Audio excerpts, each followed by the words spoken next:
they met Leary and got into his drugs program where basically with LSD what he was doing was getting volunteers from around the campus. They'd get together in a room, they'd drop acid, they'd have a great time, and someone would make a few observational notes, and it became slowly less controlled and slowly more sort of a cultural thing after a while. And then Leary met people like Allen Ginsberg and others who would ask him to come and talk to their friends, to give him batches of acid, which he was getting straight from the Swiss labs, and basically spread the word. And it got to the point where Leary and his buddies were travelling around the country giving out acid and saying, this is a way of, in not so many words, of taking all those beat ideas about creating your own reality and doing it quickly with no muss, no fuss. Here's a drug. Now, this got Leary sacked. It also got him demonised pretty heavily by the establishment. Someone, I'm thinking J. Edgar Hoover, but I might be wrong, called him the most dangerous man in America. Nixon. And was it Nixon? Was it? Wow, impressive. And, he managed to spend most of the 70s on the run after escaping from a jail in San Luis Obispo in California. Basically, the thing is that he took these ideas, married them to a technology, in this case LSD, and spread them to a large number of people, and explicitly tacked on top this narrative about what you're doing is creating your own reality by playing with the tools, the mechanisms, the apparatus of perception in your head. So basically, this was the language of virtual reality 20 years before it was being instantiated as a thing. This is no coincidence because, as you can see, we've got a Leary redux. He comes back after a little while. But the main thing, you could say, oh yeah, these are all tenuous connections, except the guy was really explicitly saying that on the one hand, you have beat happenings, artists get together in rooms, create autonomous zones. Then we have this drug, and then what we're creating is new realities to inhabit. He said these things quite explicitly, and so that was, and because it was a popular message with the kids, that's why he was described as the most dangerous man in America. So anyway, processing power happens. Leary's being driven underground, and a lot of other movers and shakers and these kind of things, their papers have inspired people, but the original movers fade from view. And what processing power brings about is, as I was saying, embedded AI applications that go by different names. It's like any technology, once it starts to become successful, it goes by different names and it splinters. Okay, so AI as a discipline appeared to be gone, but it's moving forward. Companies started to appear around the same time, peddling virtual reality as a technology, when in reality it still wasn't a hell of a lot more than the same rhetoric from the late 60s, married to some pretty poor graphics on Intel 286s. So you got VPL and Autodesk, and it's no coincidence a lot of these people are in California, and a lot of them are paying Tim Leary to come along and talk at their openings. So they're having these conferences where he comes out and says, I mean, the real classic was VR is the LSD of the 90s. And in terms of telling a good story, he was right. But VR itself hadn't really come along. It took games and things like Second Life and that to start to kick it off a little bit more. So anyway, this is the whole reason we've gone down this road for a little while. It's just to point out that these ideas, a technology doesn't just appear out of thin air. And we can look at the very narrow slice of history we're in right now. We can look at the state of a particular AI or VR technology. But things kind of get more like vaporware, whichever way you look, either into the future or the past. In the future, we can't quite predict which way our technology is going to pan out, whether it's going to work or not, and even if it does work, how it's going to be implemented, be it for economic or social reasons or whatever. But that same kind of lack of sure-footedness in working out what the hell is going to go on also applies to the past. The story gets a lot more murky. People had agendas and narratives they wanted to tell about these technologies before the technology existed. So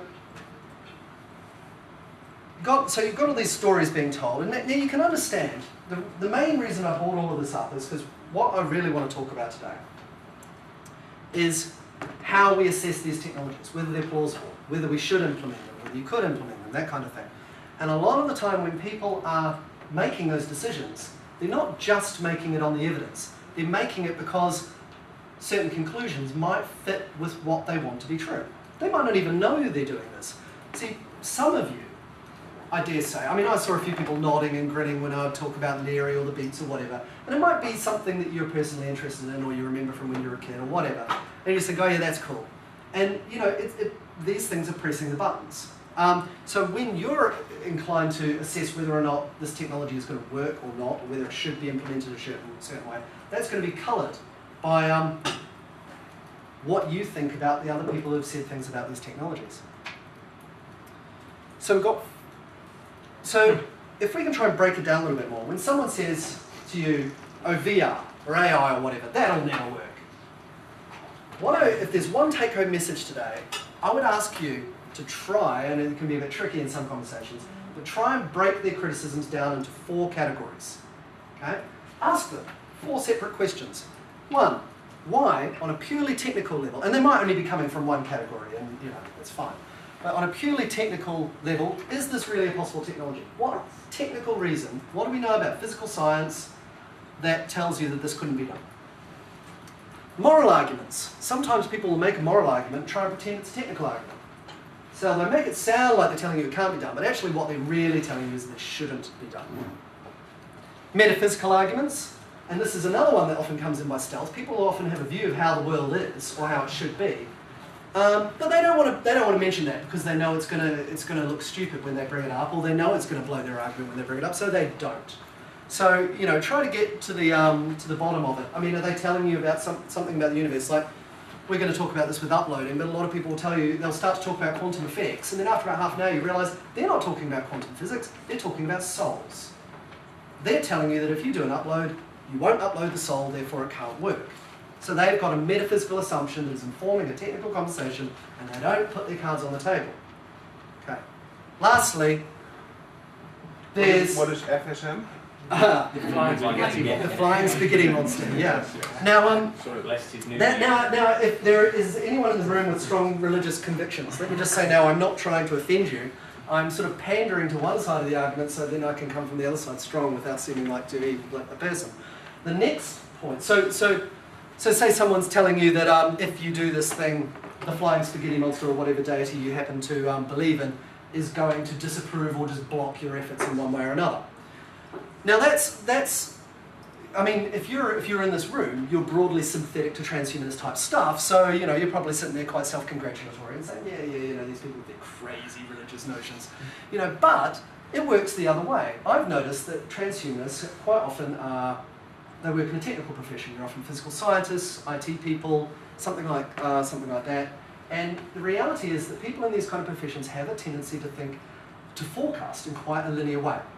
So they'll think about a particular technology, they might use the words convergent technologies, or they might know about chaos maths, but they haven't really thought about the fact that you can't predict what's going to happen in the development in any single technology when there are other factors in play. And they have a tendency to oversimplify the argument.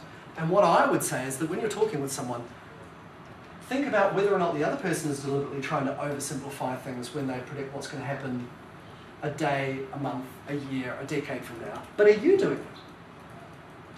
Okay? It's rather than to make a point, try and brainstorm out some of the possibilities.